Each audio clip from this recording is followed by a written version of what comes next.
Министерот за здравство да влезе. Тука.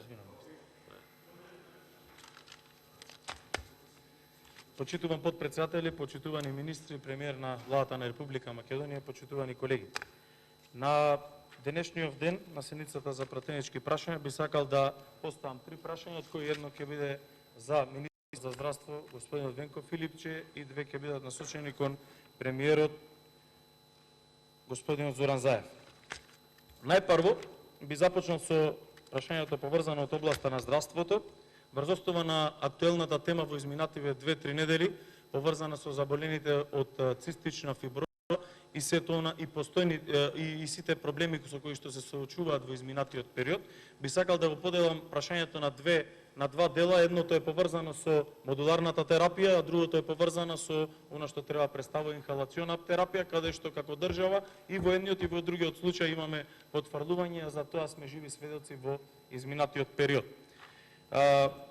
На 29.7. веќе од страна на заболените имаме изјава дека 2 месеци го нема лекот Калидеко за болните од цистична фиброза и тоа представува дел од модуларна терапија, каде што покрај лекот Калидеко постои и лекот Кавтрио.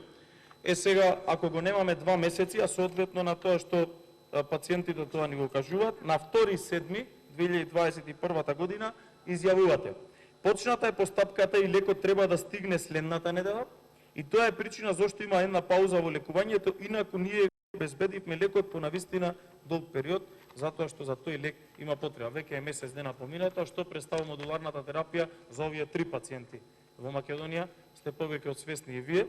Да, јасно е дека тоа е скапа терапија, меѓутоа можеме како во најмала рака, како држава, да започнеме одредени преговори со компанијата Vertex, која што има апсолутно монопол до 2025 година поврзана со лекот. Меѓутоа, како идеја, ако преговараме, ќе имаме начин и можност, барем за овие 3 пациенти поврзани со модуларната терапија, да го обезбедиме. И вториот дел е поврзан со инхалационата терапија, каде што станува збор за лековите пулмозин и брамитоп, кој што пулмозин можеби не е толку суштински значаен во цела работа, меѓутоа брамитопот е оној кој што спречува секундарна бактериска инфекција и при тоа да биде загрозено здравето. За цел 7 месец, значи за цел месец јули нема терапија, а се шпекулира, односно имам информации дека во текот на месец август ќе биде завршена тендерската постапка, што значи дека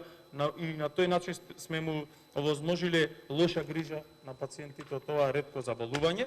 Кога веќе разговараме за реткото заболување и она што треба да представува инциденца според Светската здравствена организација 1 на 2000, односно во Македонија 1000 на 2 милиони.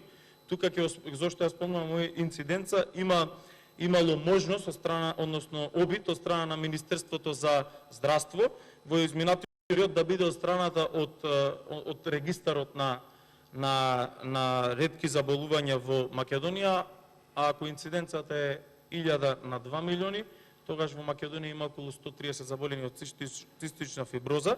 Прашањето е што се овие 2 терапии, и модуларната и инхалационата, и зошто толку долго се одложува и даваме само лажни надежди на пациенти кои што имаат суштински и вистински проблеми со ова ретко заболување, како во светот, така и кај нас. Второто прашање е за премиерот и се однесува, би одел фактографски за да до прашањето, и ќе започнам со главните критики во извештајот на Стейт Департментот поврзана за владата предводена од Заев и СДСМ. Спроведувањето на антикорупцијските закони на моменти е слабо, при што селективно се таргетираат критичари на власта и престапници од низок калибар, има кредибилни обвинувања за корупција во полицијата, обвинителството, судството и многу други државни сектори. Законите не се пишуваат врз основа на статистички податоци и анализи и најчесто се донесуваат за користење скратена постапка. Во извршувањето и на законите недостасува универзалната имплементација, што представува проблем за бизнисот и граѓаните. Бизнисот се жали на долги и скапи трговски спорови кои се предмет на судски систем што создава правна непредвидливост. Примената на договорите и перцепцијата за нетранспарентни јавни набавки останува предизвик за бизнисот. а селективноста во правосудството одговараат ситни риби, додека високите функционери се надвор од дофатот на органите и прогонот. Извештајот јасно потврдува тоа што го зборуваме долг период наназад години, дека се злоупотребува скратената постапка во собрание и се става европско знаменце со цел брзо да минуваат закони кои се од финансиски интерес на власта без да се стави интересот на граѓаните на прво место. Корупцијата и криминалот за кои што зборувам веќе 4 години се нотирани и од Стеј департментот, но и од страна на американските бизнис тука во Македонија и тие јасно ја гледаат реалноста во која работа. Гледајќи го примерот за селективност во гонењето на криминал, Бојан Јовановски пред суд кажа дека парите од рекет завршиле ка Зоран Ивице Заев. МВР и ЈО не према ниту еден единствен чекор, Заеви не се повикани ниту на информативен разговор. Името на Вице мистериозно исчезнува од пријавата во случај од рекет за рек Битола. Исто така не е повикан. Јавното обвинителство молчи. Шоферот на Трајче Заев е фатен како шверцува дрога, како и претходно, така и сега не го повикуваат во ниту овој престапник на семејството. Ден Дончев од друга страна го видовме како стават туги пари во торба.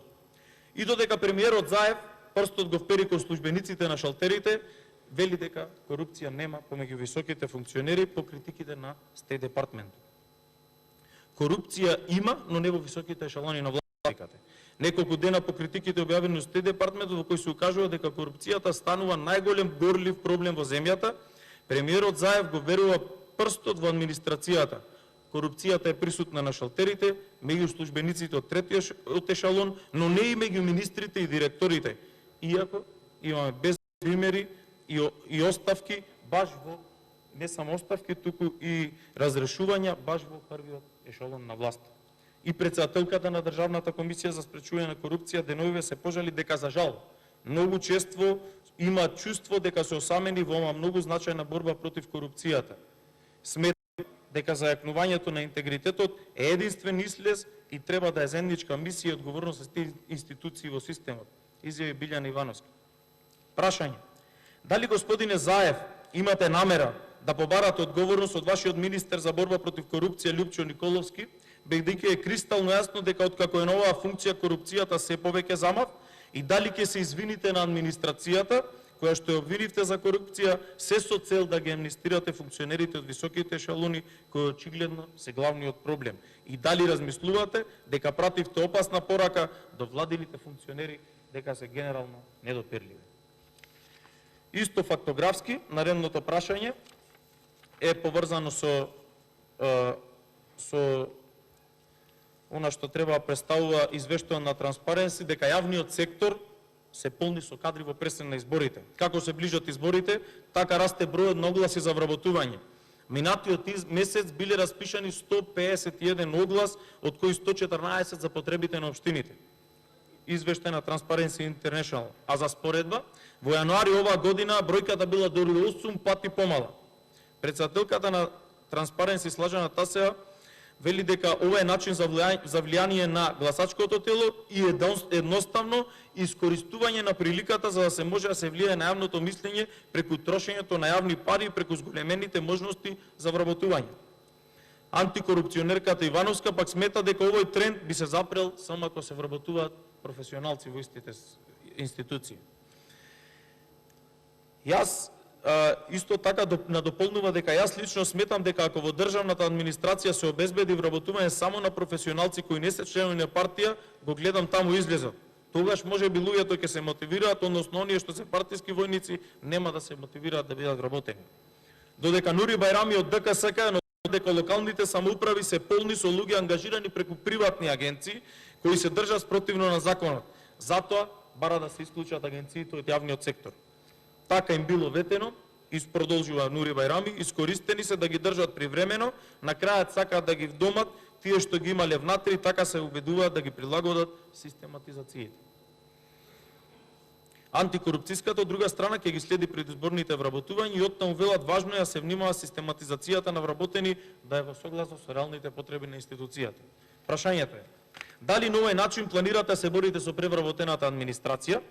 Дали сте свесни дека поради граѓаните масовно се иселуваат бидејќи наместо професионалци вие полните администрацијата со партиски војници кои не се кадарни и вршите класичен подкуп на гласачите. Сите меѓународни извештаи го нотираат овој проблем и кога зборувате за европеизација на Македонија, сакам да ве известам дека едино што вие правите и партизација и приватизација на Македонија, која што е на штета на државата и на граѓаните. Ви благодарам. Благодарам,